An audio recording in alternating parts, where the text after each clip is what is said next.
Okay, so let's talk about Marshalls today, because when I was scouring the internet the other day, I came across a couple of threads of people talking about Marshalls. Not dogging Marshalls or anything like that, just talking about what they dislike about what has happened with Marshall here recently. Now, I also read an article not that long ago about Marshall potentially being for sale, the company, and I'm like, didn't they just go for sale like a year or two ago? Maybe it was longer than that, but it just got me thinking, like, so what are the issues that Marshall is having? So I'd be really curious how you guys feel about it, or just in Marshalls in general, and leave your comments down below about what your take is on this, because some of the things that I saw reoccurring a lot were quality control issues, which I don't have the biggest testing pool of Marshalls that I've owned or played, but I will say mine has had no issues with it. The other one was the failure to innovate. Marshall was kind of stagnant. They're just making, the same old Plexis and 800s and all that kind of stuff that they always have. But to that argument, they have done some stuff like the code, but like I said, my argument against that would be that I think they have fallen into a little bit of the same trap that Gibson has.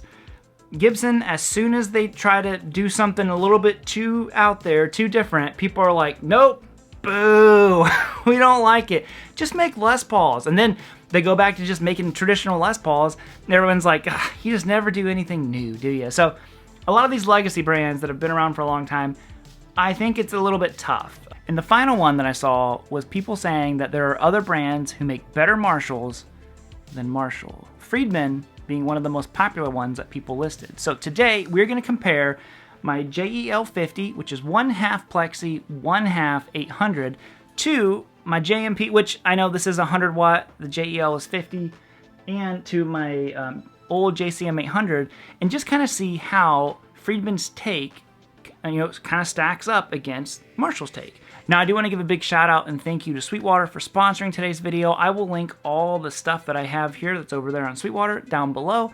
If you would check that stuff out, it is a great way to support the channel. Hit the subscribe button, and let's get our Marshall on. Alright, so the rig rundown. You're going to see whatever guitar I'm playing is plugged straight into a tuner, which is going right into the front of the amp. There's nothing else in front of the amp other than the tuner.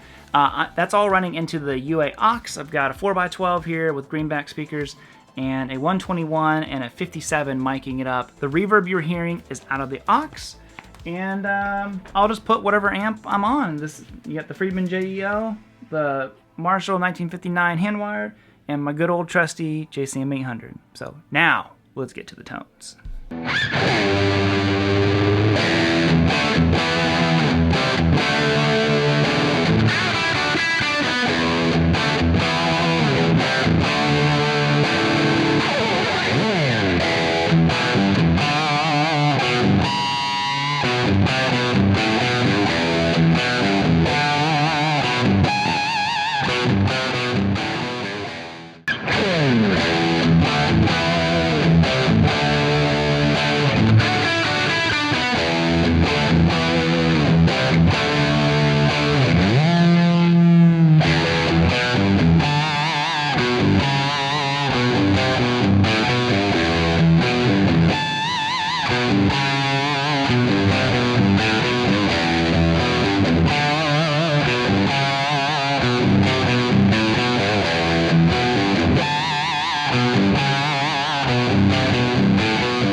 Okay, so what did you guys think? Do you think that the Friedman just out-marshaled the Marshall? Because I thought, I mean, I just feel like the old, 4-input Marshall back there is hard to beat. That when I hear that thing, that chime and kind of like gristle that it has on it, it sounds a little untamed.